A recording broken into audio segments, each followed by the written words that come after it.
So here are the solutions to 2011 Leaving Cert Business short questions. So let's have a look at the solutions now. So the first question was explain the meaning of the term own brand products, and part B of the question then asks you to outline two reasons why retailers use own brand products. So own brand products are products sold by retailers under their own name and logo. So stores like Tesco, Aldi have own brand products. So a couple of reasons here why retailers use them. So first one I said here is allow businesses to offer customers lower prices, which helps customers do all shopping in store. So it's a loss leader because it attracts people into your shop with low cost products like the milk and the bread, and hope they'll spend the rest of the money in store on everything else. Gives more bargaining power for the retailer to suppliers, compete for shelf space. So you can get discounts from the suppliers when they're looking to sell their products in your store because you're one of the only places that can sell for them. You could also say increased profits due to lower production costs. It costs less to make them.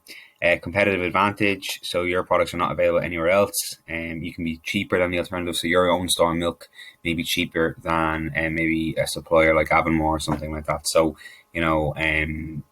sell cheaper alternative again. People come into your shop. Question 2: explain the term return on investment. So this is the net profit a business generates from the total finance invested in it. So in other words, return to the investors, the profit a business generates from the total finance invested in it. And you're asked to use the following figures to calculate the return on investment for Natural Options Ltd.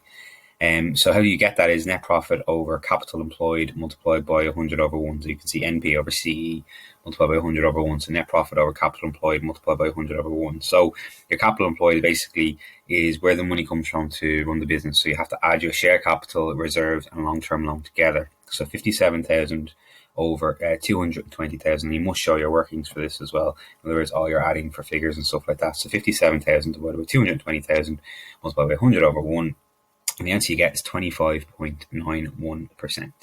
If you are asked to comment on this, you would look at the risk-free alternatives on offer to banks, which could be 3-4%. So 25.91 in comparison to that would always be favourable if you're ever asked to give that recommendation.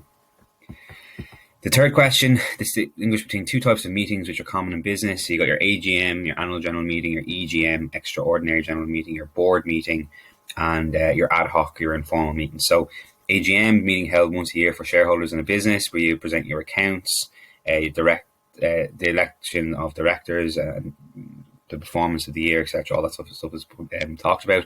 Extraordinary general meeting is just when this only important issue is the only thing that's dealt with, because the important issue that arises that must be dealt with immediately, it cannot wait to an AGM. It could be like COVID-19 response plan from a business or something like that.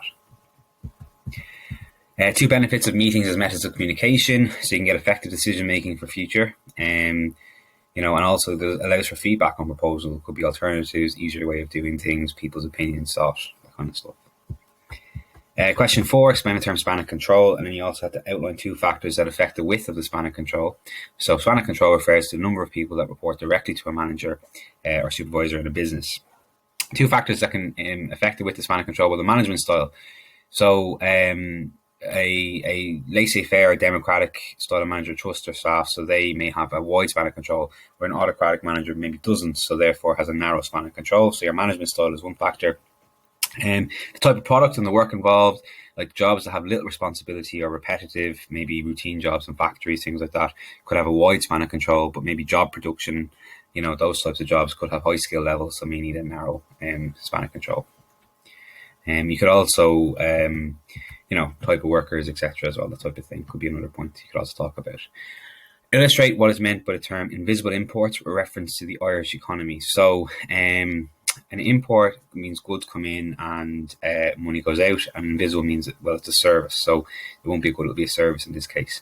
So foreign services purchased by Irish customers, like Irish holiday makers abroad. So that would be an example of an import, because the Irish people use it, but it's causing money to go out. And you have to calculate the balance of trade and balance of payments. So balance of trade is visible exports minus visible imports, and balance of payments is all exports minus all imports. And you can see the answers there. You state whether a surplus or a deficit. Surplus is a positive number, deficit is a minus number. Question 6, outline two ways the government could encourage business activity in Ireland.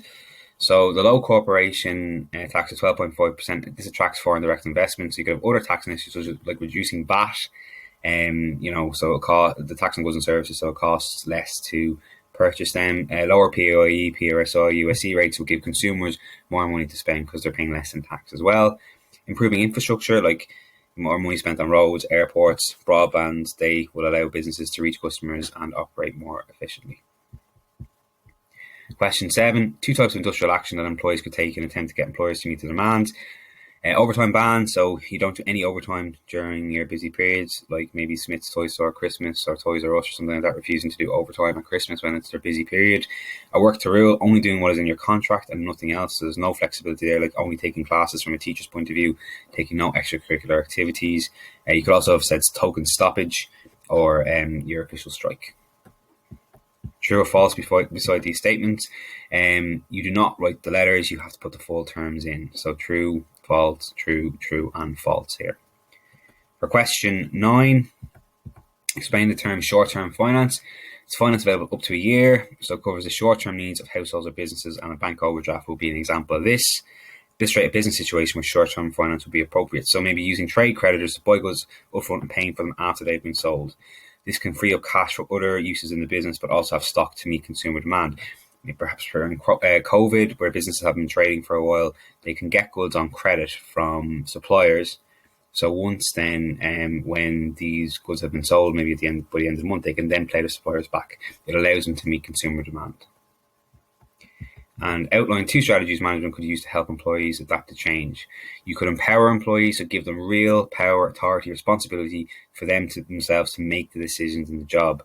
You can have a TQM, total quality management approach to business operations. So, insist on 100% perfection, 100% consumer satisfaction to drive all of the business operations. And we'll get buy-in from all the stakeholders connected to the business there as well. So there are the answers to 2011 Leaving Cert Business short questions.